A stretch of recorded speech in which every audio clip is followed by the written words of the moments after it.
ಇವರು ಇದೆಲ್ಲ ಕಲ್ಸಕ್ಕೆ ಚಳಿಗೆ ಹೋಗ್ಬೇಕು. ಇವರಿಬ್ಬರು ಕಲ್ತಾರೆ ಮತ್ತು ಕಲ್ಸ್ಬೇಕು. ಇವ್ರಿಗೆ ಕರೆದಿದ್ದಾರೆ ಅವರು ಚಳಿಕೆರೆ ತರಬೇಕು. ನಾನು ಸೋದರ ಸೋದರಿಯರೇ, ನಿಮ್ಮೆಲ್ಲರ ಸಹಕಾರದಿಂದ ನಾನು ವೇದಿಕೆಯಲ್ಲಿ ನಿಂತುಕೊಂಡು ಎರಡು ಮಾತು ನನ್ನ ಅಭಿಪ್ರಾಯಗಳು, ಮನದಾಳದ ಅಭಿಪ್ರಾಯಗಳನ್ನು ತಿಳಿಸಲು ಸಮರ್ಥನಾಗಿದ್ದೇನೆ. ಅದಕ್ಕೆ ನೀವೇ ಕಾರಣ.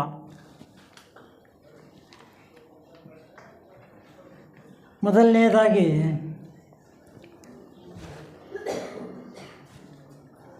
ನಾವು ನಮ್ಮ ಅನುಭವಗಳನ್ನು ಹಂಚಿಕೊಳ್ಳಬೇಕಾಗಿದೆ. ಯಾಕೆಂದರೆ ನನಗೆ ಕೊಟ್ಟಿರೋ ವಿಷಯನೇ ಅಂಥದ್ದು.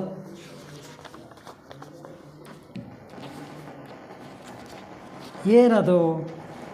ತ್ಯಾಗದಿಂದಲೇ ವಿಶ್ವ ಪರಿಕ್ರಮ.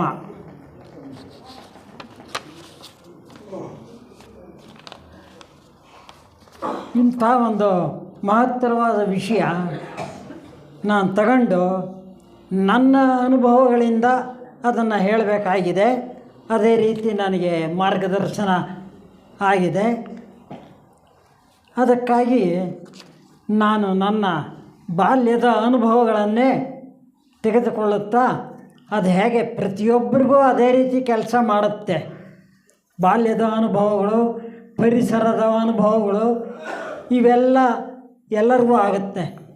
ಆದರೆ ನನಗೆ ಆ ವಿಷಯ ಕೊಟ್ಟಿರೋದ್ರಿಂದ ನಾನು ಅದನ್ನು ನಿಮ್ಮ ಮುಂದೆ ಇಡೋದಕ್ಕೆ ಪ್ರಯತ್ನ ಮಾಡ್ತೀನಿ.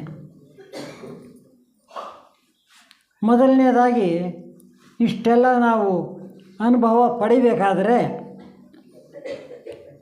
ಗುರು ಹಿರಿಯರ ಆಶೀರ್ವಾದ ಬೇಕು. ಅದು ಗುರುಗಳ ಆಶೀರ್ವಾದ ಅಂತೂ ನನಗೆ ಸಿಕ್ತು. ಆದರೆ ಹಿರಿಯರಿಂದ ಏನು ಪ್ರೀತಿ ಮತ್ತೊಂದು ಸಿಗಬೇಕಾಗಿತ್ತೋ ಅದಕ್ಕೆ ಆ ಪರಮಾತ್ಮ ನನ್ನ ಬಾಲ್ಯದಲ್ಲಿಯೇ ನಮ್ಮ ತಂದೆಯನ್ನು ಕರೆದುಕೊಂಡು ಬಿಟ್ಟರು.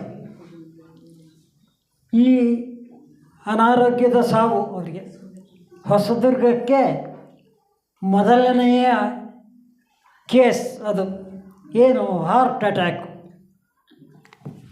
ಅದಕ್ಕೆ ಮೊದಲು ಯಾರಿಗೂ ಹಾರ್ಟ್ ಗೊತ್ತಿಲ್ಲ, ಅಟ್ಯಾಕು ಗೊತ್ತಿಲ್ಲ. ಹಾರ್ಟ್ ಇತ್ತು, ನಡೀತಿತ್ತು, ಜೀವನ ಮಾಡ್ತಿದ್ದರು. ಅದು ನನಗೆ ಮನಸ್ಸಿಗೆ ತುಂಬಾ ಪರಿಣಾಮ ಬೀರಿತು. ಆದರೂ ಸಹ ಆ ಬಾಲ್ಯದಲ್ಲಿ ಸಾವು ಅನ್ನೋದು ಗೊತ್ತಿಲ್ಲ. ನಮ್ಮಪ್ಪ ಮಲಗಿದ್ರೆ ನೀವೆಲ್ಲ ಅಳುತ್ತಿದ್ದೀರಲ್ಲ ಯಾಕೆ ಅಂತ ಕೇಳ್ತಾ ಇದ್ದೀನಿ. 7 ವರ್ಷದ ಹುಡುಗನಾದರೂ ಸಹ ಆವಾಗಿನ ಕಾಲದಲ್ಲಿ ಹೇಗಿತ್ತು, ನಮ್ಮನ್ನು ಹೇಗೆ ಮುಚ್ಚಿಟ್ಟರು ಬೆಳೆಸಿದರು. ಹೊರಗಡೆನೇ ಬಿಡಲಿಲ್ಲ. ಯಾಕೆಂದರೆ ಏನಾಗುತ್ತೋ ಏನೋ ಅಂತ. ಈ ರೀತಿಯ ಅನುಭವದಿಂದ ಸಾವು ಗೊತ್ತಿಲ್ಲ ನನಗೆ. ಆವಾಗ ನಮ್ಮ ಅಣ್ಣ, ದೊಡ್ಡಪ್ಪನ ಮಗ ಮತ್ತು ನಮ್ಮ ಅತ್ತೆ ಮಗ ಅವರಿಬ್ಬರು ಹೇಳಿ ನನ್ನನ್ನು ತಿದ್ದಿ ಒಂದು ತಪ್ಪುಗಳು ನನ್ನಲ್ಲಿ ಆಗದ ಹಾಗೆ ಅವರಿಂದ ನಾನು ಕಲಿತೆ. ಕೆಲವು ವಿಷಯ ತಿಳಿತು. ಈ ರೀತಿ ಬಾಲ್ಯ ಬೆಳೀತಾ ಬಂತಲ್ಲ, ಆವಾಗ ಆರೋಗ್ಯದ ಬಗ್ಗೆ ತುಂಬ ಚಿಂತನೆ. ಏಕೆಂದರೆ ರೋಗಗ್ರಸ್ತವಾಗಬಾರ್ದಲ್ಲ, ಇದು ಶರೀರ ಚೆನ್ನಾಗಿರಬೇಕು.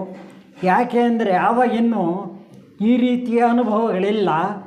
ಆದ್ದರಿಂದ ಚೆನ್ನಾಗಿ ತಿನ್ನಬೇಕಾದ್ರೆ ಚೆನ್ನಾಗಿರ್ಬೇಕು ಆರೋಗ್ಯ. ಅದೇ ನಮ್ಮ ಕಲ್ಪನೆ ಆವಾಗ ಹುಡುಗತನದಲ್ಲಿ. ಮತ್ತು ಓಡಾಡೋದಕ್ಕೆ, ಆಟ ಪಾಠ ಆಡೋದಕ್ಕೆ ಆರೋಗ್ಯ ಚೆನ್ನಾಗಿರಬೇಕಲ್ಲ.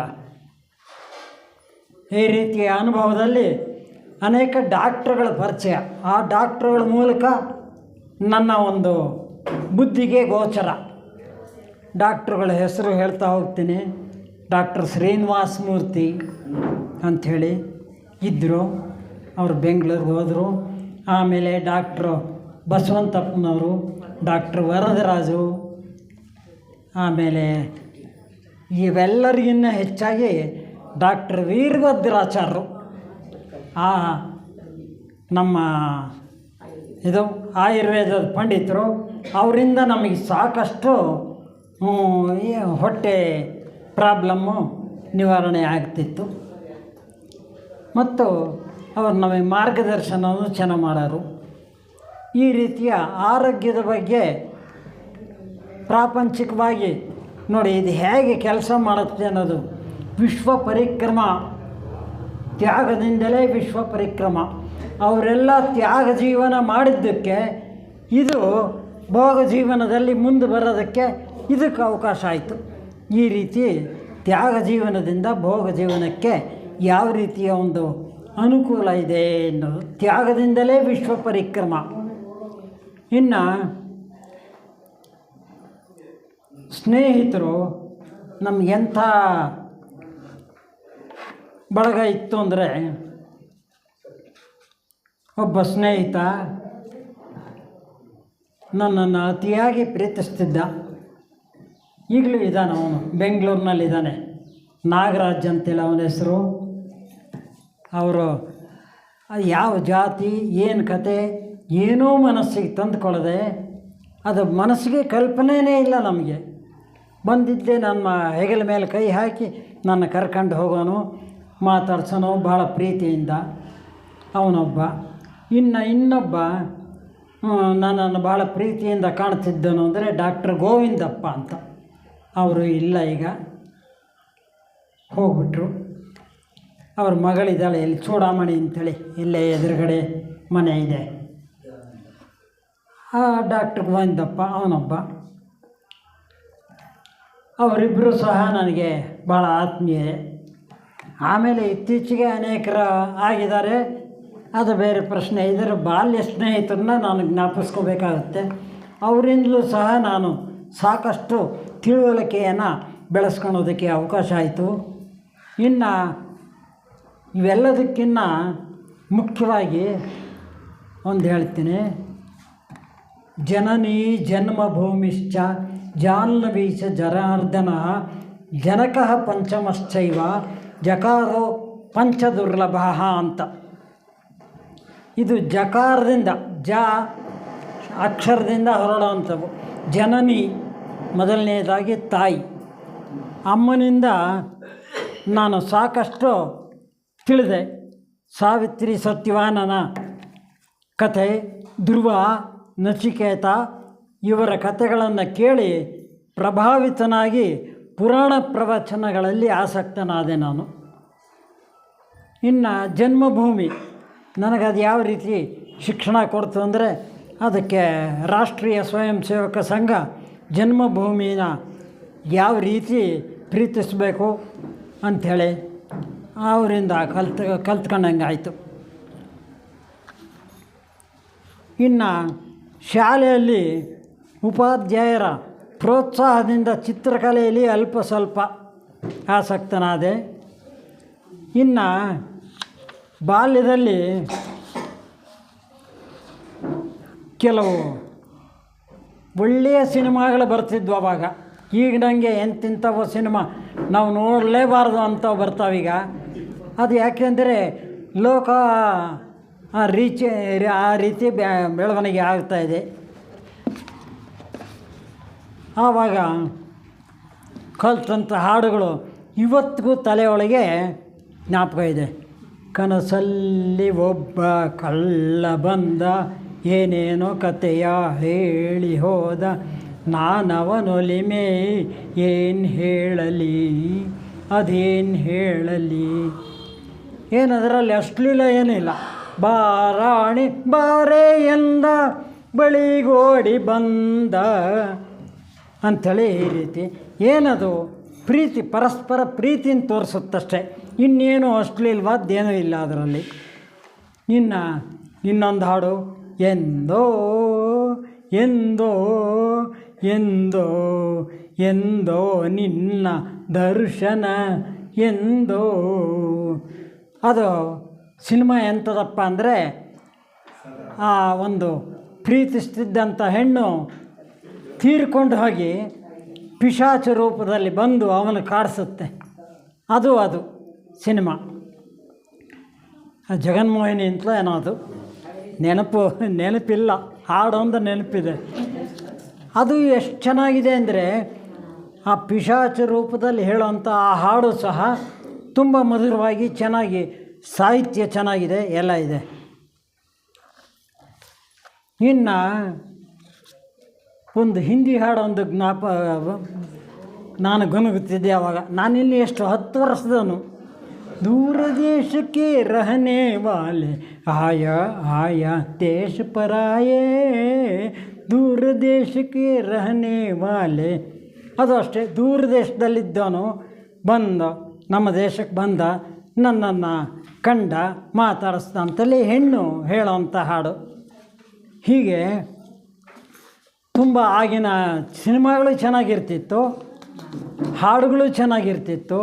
ಈ ರೀತಿಯ ಅನುಭವದಿಂದ ನಾನು ಸಾಕಷ್ಟು ಈ ಒಂದು ಸಾಹಿತ್ಯ, ಸಂಗೀತ ಇತ್ಯಾದಿಯ ಒಂದು ಒಲವನ್ನು ಬೆಳೆಸ್ಕೊತ ಬಂದೆ. ಇನ್ನು ಥಿಯೋಸಫಿದೊಂದು ಸ್ವಲ್ಪ ಹೇಳಬೇಕಾಗತ್ತೀಗ, ಇದು ಸಾಕು ನಂದಿಲ್ಲ. ಥಿಯೋಸಫಿದು ಹೇಗಾಯಿತು? 1991 ನಮ್ಮ ಅಗ್ರಜ ತೀರ್ಕೊಂಡ್ರು.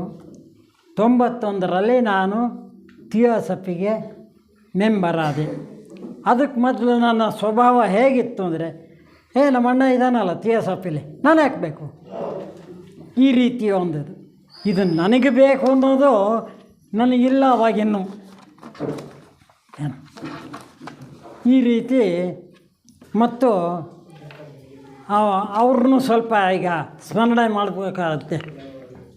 ಥಿಯೋಸಫಿನಲ್ಲಿ ಬರೋದಕ್ಕೆ ದಾರಿ ಅದಾಯಿತು ಅನ್ನೋದು ಒಂದಾಯಿತು. ಅದಕ್ಕಿಂತ ಮೊದಲು ನಾನು ಈ ರೀತಿಯ ಚಟುವಟಿಕೆಯಲ್ಲಿ ಚೆನ್ನಾಗಿ ಮುಂದುವರಿಯೋದಕ್ಕೆ ಕಾರಣಕರ್ತರು ಸಹ ನಮ್ಮ ಅಣ್ಣನವರು ಇಂಡೈರೆಕ್ಟಾಗಿ.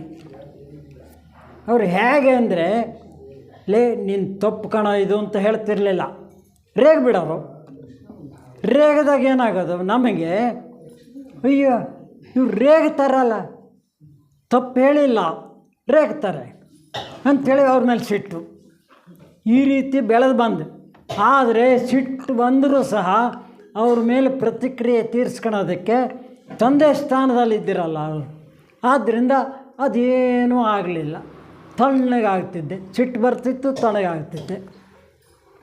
ಈ ರೀತಿಯ ಅನುಭವಗಳು ಪೆಟ್ಟು ಬಿದ್ದು ಬಿದ್ದು ಬಿದ್ದು ಬಿದ್ದು ಏನಾಯಿತು ಅಂದರೆ, ಒಂದು ರಾಜಮಾರ್ಗ ಯಾವುದಪ್ಪ ಅಂಥೇಳಿ ಗುರುತಿಸೋದಕ್ಕೆ ಅವಕಾಶ ಆಯಿತು. ಆದರೂ ಸಹ ಅಷ್ಟು ನನ್ನ ಮೇಲೆ ಸಿಟ್ಟು ಮಾಡ್ತಿದ್ದರೂ ಸಹ ನನ್ನ ಚಟುವಟಿಕೆ ಬಗ್ಗೆ ಅವರು ಇಂಡೈರೆಕ್ಟಾಗಿ, ಪರೋಕ್ಷವಾಗಿ ನಿರೀಕ್ಷೆ ಮಾಡ್ತಲೇ ಇರ್ತಿದ್ದರು. ನಾನು ಸಂಗೀತ ಕಲಿಯೋದಾಗಲಿ, ಕೊಳಲು ಹೋಗ್ತಿದ್ನಲ್ಲ, ಅವಾಗಿನ್ನೂ 22 ವರ್ಷದವನು. ಆವಾಗ ಕೊಳಲು ಕಲಿಯೋದಕ್ಕೆ ಹೋಗ್ತಿದ್ದೆ. ನನಗೆ ಅಂಗಡಿ ನೀನು ಟೈಮ್ ಟು ಟೈಮ್ ಇರಬೇಕು, ಅಂಗಡಿ ಮುಚ್ಚಿದ ಮೇಲೆ ನೀನೇನಾರು ಮಾಡ್ಕೊ ಅಂಥೇಳಿ ಗಲಾಟೆ ಮಾಡೋರು. ಯಾಕೆಂದರೆ ಅವ್ರಿಗೆ ಅಂಗಡಿ ವ್ಯವಹಾರ ಒಬ್ಬರೇ ಮಾಡೋದಕ್ಕಾಗಲ್ಲ, ಅಲ್ಲಿ ತೊಂದರೆ ಆಗಬಾರ್ದು. ಈ ರೀತಿಯ ಇದಕ್ಕೋಸ್ಕರ, ಅನುಕೂಲಕ್ಕೋಸ್ಕರ ಅವರು ರೇಗ್ತಿದ್ದರು. ನಾನು ಅದನ್ನು ಏನು ಮಾಡೋದು, ಅಂಗಡಿನೂ ಮಾಡಬೇಕು, ಯಾಕೆಂದರೆ ಮನೆಗೆ ಹೋಗಿ ಊಟ ಹಾಕಬೇಕಲ್ಲ. ಅಂಗಡಿ ಮನೆ ನಮಗೆ ಆಶ್ರಯ ತಾನೆ, ಮಲಗೋದಕ್ಕೆ, ಊಟ ಮಾಡೋದಕ್ಕೆ, ಇರೋದಕ್ಕೆ, ಪ್ರಪಂಚದಲ್ಲಿ ಮುಂದುವರಿಯೋದಕ್ಕೆ ಎಲ್ಲರಿಗೂ ಮನೆ ಬೇಕೇ ಬೇಕು. ಈ ರೀತಿಯ ಒಂದು ಒಡನಾಟದಲ್ಲಿ ಬೆಳೆದು ಬಂದು ನಮ್ಮಣ್ಣರಿಂದ ಇಂಡೈರೆಕ್ಟಾಗಿ ನನಗೆ ಇದ್ದಿದ್ದಂಥ ಒಂದು ಸ್ಫೂರ್ತಿನಲ್ಲಿ ನಾನು ಬೆಳೆದು ಬಂದೆ. ಸಾಹಿತ್ಯ ಮೈಗೂಡಿಸ್ಕೊಂಡೆ, ಸಂಗೀತ ಕಲಿತೆ. ಸಂಗೀತದ ಮೂಲಕ ಸಾಹಿತ್ಯನೂ ಹತ್ತಿರ ಆಯಿತು. ಸಾಹಿತ್ಯದ ಮೂಲಕ ಅನೇಕ ಎಲ್ಲರ ಪರಿಚಯ ಆಯಿತು. ಈ ರೀತಿ ಬೆಳೆದು ಬಂದು ನಾನೊಂದು ರೂಪಕ್ಕೆ ಬರೋದಕ್ಕೆ ಅವಕಾಶ ಆಯಿತು. ಆದರೂ ಸಹ ಇದೆಲ್ಲ ಥಿಯೋಸಫಿಗೆ ಅಡಿಪಾಯ. ಆದರೆ ಥಿಯೋಸಫಿ ಅನ್ನೋ ಒಂದು ಸಂಸ್ಥೆ ಇದೆ, ಅದರಲ್ಲಿ ನಾನು ಯಾವ ರೀತಿ ಬೆಳಿಬೇಕು ಅನ್ನೋದಕ್ಕೆ ಅದೆಲ್ಲ ಪೂರಕವಾಯಿತು. ಪೂರಕವಾದರೆ ನಾನು ಅದರಲ್ಲಿ ಒಂದು ಸ್ಥಾನ ಗಳಿಸೋದಕ್ಕೆ ಆಗಲಿ ಮತ್ತೊಂದಕ್ಕೆ ಆಗಲಿ ಅನೇಕರ ಒಂದು ಸಹಕಾರ ಅದರಲ್ಲೂ ಸಿಕ್ತು ನನಗೆ. ಎಲ್ಲದಕ್ಕಿಂತ ಯಾವಾಗ ನಾನು 91ರಲ್ಲಿ ಮೆಂಬರ್ ಆದನೋ 2002 ತನಕ 11 ವರ್ಷ ನಾನೇನು ಥಿಯಾಸಫಿ ಬಗ್ಗೆ ಯಾವುದಕ್ಕೂ ಹೋಗ್ತಿರಲಿಲ್ಲ. ನಮ್ಮ ಹೊತ್ತಿಗೆ ಹೋಗೋರು ಬರೋರು ಯಾವಾಗಲಾರ ಕರೆದ್ರೆ ಒತ್ತಾಯಕ್ಕೆ ಹೋಗ್ತಿದ್ದಿದ್ದು ಬರ್ತಿದ್ದಿದ್ದು. ಆವಾಗಲೂ ಥಿಯಾಸಫಿ ನನ್ನ ತಲೆಗೆ ಬರಲಿಲ್ಲ. ಯಾವುದೋ ಥಿಯಾಸಫಿ ಸಂಸ್ಥೆ, ಆದರೆ ಥಿಯಾಸಫಿ ಜ್ಞಾನ ಮೈಗೂಡಿತ್ತು. ಈ ರೀತಿ ಮುಂದುವರೆದ ಮೇಲೆ ಏನಾಯಿತು, 2002ಕ್ಕೆ ಈ SSY ಶಿಕ್ಷಣ ಕೊಟ್ಟರಲ್ಲ, ಶಿಕ್ಷಣ ಕೊಟ್ಟಾಗ ಏನಾಯಿತು, ಸ್ವಲ್ಪ ಮನಸ್ಸು ಆ ಕಡೆ ಚಟುವಟಿಕೆ ಸಹಿತವಾಗಿ ಮುಂದುವರಿಯೋಕೆ ಅವಕಾಶ ಆಯಿತು. ಆವಾಗ ಏನಾಯಿತು, ನಾನು ಸ್ವಲ್ಪ ಥಿಯಾಸಫಿಗೆ ಹತ್ತಿರ ಆಗ್ತಾ ಬಂದೆ. ಆ ಸಾಯಿಬಾಬಾ ಮಂದಿರ ಹಳೇದು ಅಲ್ಲಿ ನಡೀತಿತ್ತು. ನಮ್ಮ ಹೊತ್ತಿಗೆ ಹೋಗೋರು ಕರೆಯೋರು ಹೋಗ್ತಿದ್ದೆ. ನಂಜುಂಡ ಶೆಟ್ಟರು ಬರ್ತಿದ್ದರು. ಅವರ ಉಪನ್ಯಾಸ ಅವ್ರ ಬಾಯಿಂದ ಬರೋಂಥ 1-2 ಅಕ್ಷರ ಕೇಳಬೇಕು ಅಂದರೆ ಒಂದು ಕುತೂಹಲ, ಏನೋ ಒಂದು ಅಟ್ರ್ಯಾಕ್ಷನ್. ಆ ರೀತಿ ಕೇಳ್ಕೊಂತ ಥಿಯಾಸಫಿಗೆ ಹತ್ತಿರ ಆಯಿತು. ಆಮೇಲೆ ಏನಾಯಿತು, ನಮ್ಮ ಹೊತ್ತಿಗೆಯವರು ಅಧ್ಯಕ್ಷರಾಗಿದ್ದರು. ಆಮೇಲೆ ಕೃಷ್ಣ ಶೆಟ್ಟರಾದರು. ಆಮೇಲೆ ಅವರು 1 ವರ್ಷ 2 ವರ್ಷ ಇದ್ದವರು. ಆಮೇಲೆ ನನ್ನ ಕೊರಳಿಗೆ ಕಟ್ಟಿದರು. ನಾನು ಅಧ್ಯಕ್ಷನಾದೆ ನಮ್ಮ ಶಾಂತಿ ಥಿಯಾಸಫಿಗೆ ಲಾಡ್ಜಿಗೆ. ಅಧ್ಯಕ್ಷನಾದಮೇಲೆ ಏನಾಯಿತು, ಜವಾಬ್ದಾರಿ ಜಾಸ್ತಿ ಆಯಿತು. ಜವಾಬ್ದಾರಿ ಜಾಸ್ತಿ ಆದಾಗ ಏನಾಯಿತು, ಅದರ ಬಗ್ಗೆ ನೋಡಬೇಕಲ್ಲ. ಈ ಥರ ನೋಡ್ತಾ ಏನಾಯಿತು, ಥಿಯಾಸಫಿನಲ್ಲಿ ಪೂರ್ತಿ ಆಸಕ್ತನಾದೆ. ಆಮೇಲೆ ಏನಾಯಿತು, ಬೆಂಗಳೂರಿಗೆ ಹೋಗೋದು, KTF ಫೆಡರೇಷನ್ಗೆ ಹೋಗಿ ಅಲ್ಲಿ ಅನೇಕರ ಉಪನ್ಯಾಸಗಳು ಕೇಳೋದು, ಇವೆಲ್ಲನೂ ಸಹ ರೂಢಿ ಆಯಿತು. ಬರ್ತಾ ಒಂದು ಕೇಳೋದಂತೂ ಅಭ್ಯಾಸ ಆಯಿತು, ಉಪನ್ಯಾಸಗಳು ಕೇಳೋವಂಥದ್ದು. ಆದರೆ 4 ಮಾತು ಆಡಬೇಕು ಅಂದರೆ ಗ್ರಂಥಗಳು ಓದಬೇಕು, ಅಧ್ಯಯನ ಮಾಡಬೇಕು. ಅಧ್ಯಯನ ಮಾಡಿದ ಮೇಲೆ ಅದರಲ್ಲಿ ಸ್ವಲ್ಪ ಮಟ್ಟಿಗೆ ತಿಳುವಳಿಕೆ ತೆಗೆದುಕೊಂಡು 2 ಮಾತು ಆಡೋದಕ್ಕೆ ಅವಕಾಶ ಆಗುತ್ತೆ. ಅದನ್ನು ಮಾತ್ರ ನನ್ನ ಕೈಲಿ ಆಗಲೇ ಇಲ್ಲ. ಆಮೇಲೆ ಇತ್ತೀಚೆಗೆ ಬರ್ತಾ ನಮಗೆ ನಾಗರಾಜಪ್ಪನವರ ಪ್ರೋತ್ಸಾಹದಿಂದ ಅವರು ಬಿಡದೆ ನಮ್ಮನ್ನು ಇಲ್ಲಿ ಜಾಗಕ್ಕೆ ತಂದು ನಿಲ್ಲಿಸೋದ್ರಿಂದ ಬರ್ತಾ ಏನಾಯಿತು, ಒಂದು ಥಿಯಾಸಫಿನಲ್ಲಿ ಒಂದು ಸ್ವಲ್ಪ ಮಟ್ಟಿಗೆ ತೊಡಗಿಸ್ಕೊಳ್ಳೋದಕ್ಕೆ ಅವಕಾಶ ಆಯಿತು. ಈ ರೀತಿ ಇನ್ನು ಕೊನೆಯದಾಗಿ ಹೇಳೋವಂಥದ್ದು, ಥಿಯಾಸಫಿ ನಮಗೆ ಯಾಕೆ ಬೇಕು, ಇದನ್ನು ಭಾಳ ಯೋಚನೆ ಮಾಡಬೇಕು. ಖಾಲಿ ಮನಸ್ಸಿಟ್ಕೊಂಡು ನಾವೇನಾದರೂ ಮನೆಯಲ್ಲಿ ನಮ್ಮ ಪಾಡಿ ನಾವು ಇದ್ದಿದ್ದೇ ಆದರೆ 3 ದಿವಸ ಜೀವನ ಮಾಡೋದಕ್ಕೂ ಆಗಲ್ಲ, 3 ದಿವಸ ಜೀವನ ಮಾಡೋಕ್ಕೂ ಆಗಲ್ಲ. ಏನೋ ಆಗುತ್ತೆ, ಇಲ್ಲ ಹುಚ್ಚಿಡ್ದು ಬೆಪ್ಪಿಡ್ದೆಲ್ಲ ಹೋಗಿಬಿಡ್ತೀವಿ, ಇಲ್ಲ ಅಂದರೆ ಸಿಟ್ಟು ಕೋಪದಿಂದ ನಮ್ಮ ಪ್ರಜ್ಞೆನ ಕಳ್ಕೊಂತೀವಿ, ಇಲ್ಲ ಇನ್ನೇನೋ ಆಗುತ್ತೆ. ಇದು ಯಾವುದು ಆಗಬಾರ್ದು ಅಂತ ಅಂದರೆ ಯಾವುದಾದ್ರೂ ಒಂದು ಆಧಾರ ಬೇಕು ನಮಗೆ. ಮೊದಲೆಲ್ಲ ಪುರಾಣ ಕತೆ ಪ್ರವಚನ ಎಲ್ಲ ನಡೀತಿತ್ತು. ಈಗ ಅವು ಪುರಾಣ ಕೇಳೋಂಗಿಲ್ಲ, ಪ್ರವಚನ ಹೇಳೋಂಗಿಲ್ಲ. ಏನಿದ್ರೂ ಇದೇ ಮೊಬೈಲ್ ಆನ್ ಮಾಡೋದು, ಫೋಟೋ ತೆಗೆಯೋದು, ಆಮೇಲೆ ವಿಡಿಯೋ ನೋಡೋದು, ಅದನ್ನು ಕೇಳೋದು, ಮೆಸೇಜಸ್ ನೋಡೋದು, ಇದೇ ಆಗೋಯ್ತು ನಮ್ಮ ಜೀವನ. ಈ ರೀತಿ ಇರಬೇಕಾದ್ರೆ ಈ ಥಿಯಾಸಫಿ ಯಾಕೆ ಬೇಕಪ್ಪ ಅಂದರೆ, ನಮ್ಮ ಮರಣಾನಂತರ ಜೀವನ ಒಂದಿದೆ, ಆ ಜೀವನ ಸುಖಕರವಾಗಿದೆ. ಇದಕ್ಕಿಂತ ಈ ತಿಳುವಳಿಕೆ ನಮಗಿನ್ನೆಲ್ಲೂ ಕೊಡಲ್ಲ. ಭಾಗವತದಲ್ಲಿ ಬೇಕಾದಷ್ಟು ಬರುತ್ತೆ. ಅವು ಒಂದೊಂದು ಪುಟದಲ್ಲೂ ಧ್ಯಾನದ ಬಗ್ಗೆನೇ ಹೇಳ್ತಾ ಹೋಗ್ತಾರೆ. ಯಾವುದೋ ಒಂದು ಹೇಳ್ತಾರೆ, ದದೀಚಿ ಮಹಾರಾಜರ ಕಥೆಗಳು ಹೇಳ್ತಾರೆ, ಮತ್ತು ಧ್ಯಾನಕ್ಕೆ ಕೊನೆಗೆ ದದೀಚಿನೇ ತಗೊಂಡೋಗಿ ಧ್ಯಾನಕ್ಕೆ ಕುಂಡ್ರಿಸ್ಬಿಡ್ತಾರೆ. ಈ ರೀತಿ ಧ್ಯಾನ ಅನ್ನೋದು ನಮಗೆ ಬಹಳ ಚೆನ್ನಾಗಿ ತಗೊಂಡೋಗುತ್ತೆ. ಆದರೆ ಭಾಗವತನ ಓದೋರು ಯಾರು, ಹೇಳೋರು ಯಾರು? ಹೇಳೋರಿಲ್ಲ, ಕೇಳೋರಿಲ್ಲ. ಹೀಗಾಗಿದೆ. ಈಗ ನಮಗೆ ಇವೆಲ್ಲದಕ್ಕಿಂತ ಸರಳವಾಗಿರೋದು ಥಿಯೋಸಫಿ ನಾಲೆಡ್ಜು, ಬ್ರಹ್ಮವಿದ್ಯಾ ಜ್ಞಾನ ಇದೆಯಲ್ಲ, ಇದು ದೇ ಬೆಸ್ಟ್ ಅಂತ ನನ್ನ ಒಂದು ಅಭಿಪ್ರಾಯ. ಇದನ್ನು ತಾವೆಲ್ಲ ಬೆಳೆಸ್ಕೊಳ್ಳೋದಕ್ಕೆ ಪ್ರಯತ್ನ ಪಡ್ತೀರಾ ಅಂಥೇಳಿ ತಮ್ಮಲ್ಲಿ ಹೇಳುತ್ತಾ ನನ್ನ 2 ಮಾತು ಮುಗಿಸ್ತೀನಿ. ಧನ್ಯವಾದ.